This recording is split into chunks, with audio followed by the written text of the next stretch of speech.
तर मुंबईमध्ये बंडखोरी रोखण्यासाठी भाजपकडून जोरदार काळजी घेतली जाते किंवा खबरदारी घेतली जाते। राष्ट्रीय सहसंघटन मंत्री शिवप्रकाश यांच्या प्रमुख उपस्थितीमध्ये एक हाय व्होल्टेज बैठक पार पडली आहे। मुंबई भाजपच्या पक्ष कार्यालयामध्ये राष्ट्रीय सरचिटणीस विनोद तावडे, अध्यक्ष अमित साटम, आशिष शेलार, सर्व महामंत्री आणि इतर नेत्यांच्या उपस्थितीत बंडखोरी संदर्भात चर्चा झाली आहे। मुंबईत भाजपसमोर बंडखोरीचं मोठं आव्हान आहे, तर कुटुंबातील सदस्यांना उमेदवारी दिल्यानेही मोठी नाराजी आहे। आपल्या नाराज कार्यकर्त्यांची बंडखोरी मोडून काढण्याची संबंधित पक्षाकडून त्या नेत्यांवर जबाबदारी सोपवण्यात आली आहे।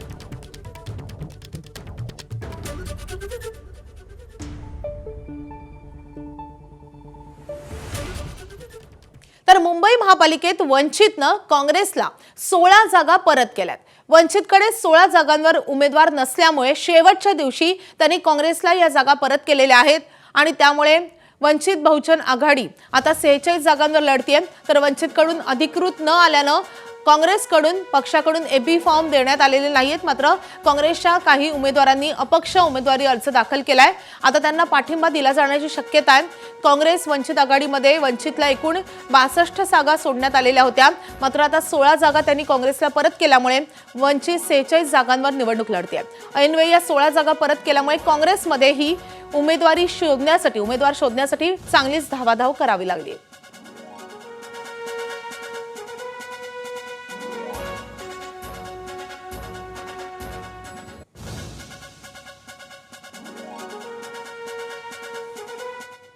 तर या महानगरपालिकांच्या निवडणुकीमध्ये स्वाभिमानी शेतकरी संघटनेनं महाविकास आघाडीला पाठिंबा दिलाय। स्वाभिमानी शेतकरी संघटनेचे अध्यक्ष राजू शेट्टी यांनी महाविकास आघाडीला पाठिंबा देत असल्याची घोषणा केली आहे। त्यामुळे महाविकास आघाडीसाठी हा काहीसा दिलासा म्हणावा लागेल। खास करून सांगली, कोल्हापूर या पट्ट्यामधल्या महाविकास आघाडीमधल्या सगळ्या घटक पक्षांना यामुळे काहीशी मदत मिळू शकते। त्यामुळे स्वाभिमानी शेतकरी संघटनेच्या वतीनं राजू शेट्टी यांनी हा महत्त्वाचा निर्णय घेतलेला, ही महत्त्वाची मोठी घोषणा केली आहे।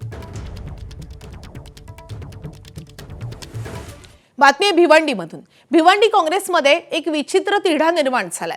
भिवंडी महानगरपालिका निवडणुकीमध्ये काँग्रेस आणि समाजवादी पक्ष स्वबळावर निवडणूक लढवतेय, परंतु समाजवादी पक्षाचे महाराष्ट्र प्रदेश अध्यक्ष अबू आझमी आणि समाजवादीचे आमदार रईस शेख यांच्या तिकीट वाटपावरून वाद झाल्यामुळे आमदार रईस शेख यांनी आपल्या समर्थकांना काँग्रेसच्या तिकिटावर लढण्यास सांगितलंय आणि काँग्रेसचे भिवंडी पूर्व मधील सर्व उमेदवारांना काँग्रेसचे तिकीट मिळवून देण्यासाठी काँग्रेसच्या वरिष्ठ पातळीवर चर्चा करून एबी फॉर्म वाटल्यामुळे काँग्रेसने तयार केलेल्या पॅनलमधील कार्यकर्त्यांना एबी फॉर्म पासून वंचित राहावं लागलंय आणि त्यामुळे काँग्रेसचे अनेक उमेदवार नाराज झालेत आणि त्यांनी थेट नाराजीचा सूर बोलून दाखवायला सुरुवात केली। कांग्रेस पार्टी ने जो कारनामा दिन रात 15-20 साल से 25 साल से मेहनत करते आए, कांग्रेस उनको टिकट के लिए फॉर्म भरवाई, उनसे 5-5 हजार रुपया भी जमा कराई और रात के 2 बजे मौजूदा एमएलए ईस्ट का जो है वो पार्टी को पूरा हाईजैक कर लेता है ईस्ट में, और कांग्रेस के जो कार्यकर्ता है उनको किसी को टिकट नहीं मिल रहा है। जो अनेक दूसरी पार्टियों के कार्यकर्ता थे जो सिर्फ एक ग्रुप के शकल में काम करते थे, उनको टिकट मिल रहा है। और ये जो है नीचे से लेके ऊपर तक मैं राहुल जी और सोनिया जी के पास, मल्लिकार्जुन खड़गे जी के पास ये बात को बताऊंगा कि पार्टी के अंदर आदमी काम क्या करे। तिकडे कल्याण डोंबिवली महापालिकेमध्ये भाजपनं निवडणुकी आधीच विजयाचं खातं उघडलंय।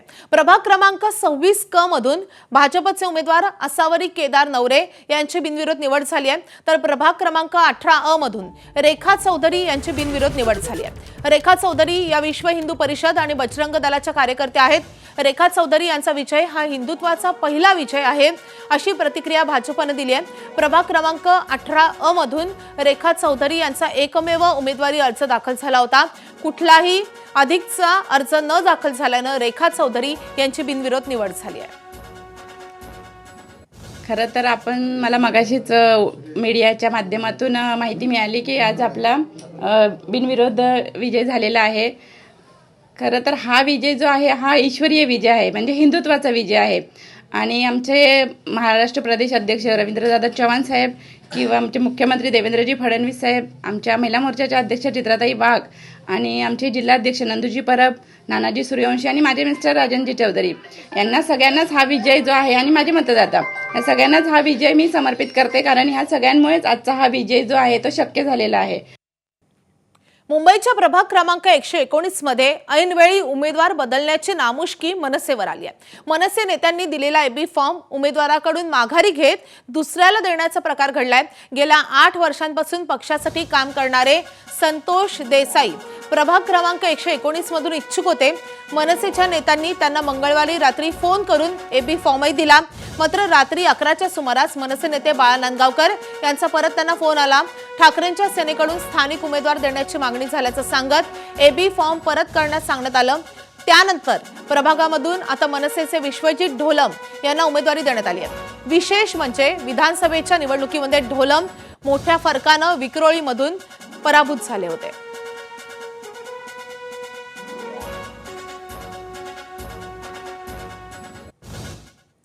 तर मुंबईमध्ये काल किंवा त्याआधी जवळपास 2516 उमेदवारी अर्ज दाखल झालेत। मुंबई महापालिका निवडणुकीसाठी हे सगळे उमेदवारी अर्ज दाखल झालेत। मुंबई महापालिकेने अधिकृतरित्या ही माहिती दिली आहे। मुंबईत 11391 उमेदवारी अर्जांची विक्री झालेली होती। 227 वॉर्डांसाठी मुंबईमध्ये निवडणूक पार पडते आणि त्यापैकी 2516 उमेदवारी अर्ज कालपर्यंत दाखल झालेत। तर मुंबई महापालिकेने अधिकृतरित्या ही माहिती दिलेली होती। काल उमेदवारी अर्ज दाखल करण्याची शेवटची तारीख होती। 11391 उमेदवारी अर्जांची विक्री झाली होती आणि त्यापैकी 2516 उमेदवारी अर्ज दाखल झालेत।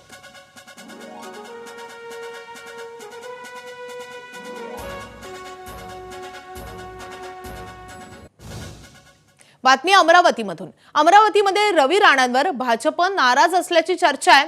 युती असताना रवी राणांच्या युवा स्वाभिमाननं 41 उमेदवार दिलेत। युती असताना रवी राणांच्या युवा स्वाभिमानचे 41 उमेदवार निवडणुकीच्या रिंगणामध्ये आहेत। मैत्रीपूर्ण लढत की युती तुटली अशा चर्चांना त्यामुळे उधाण आलंय। अद्याप रवी राणांनी या संदर्भात कुठलंही अधिकृत स्पष्टीकरण दिलेलं नाहीये।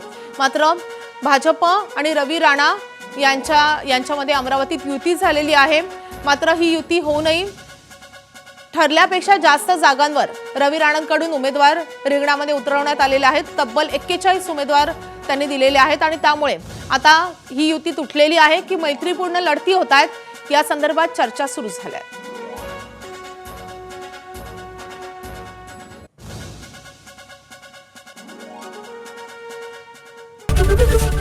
एबीपी माझा, उघडा डोळे बघा नीट।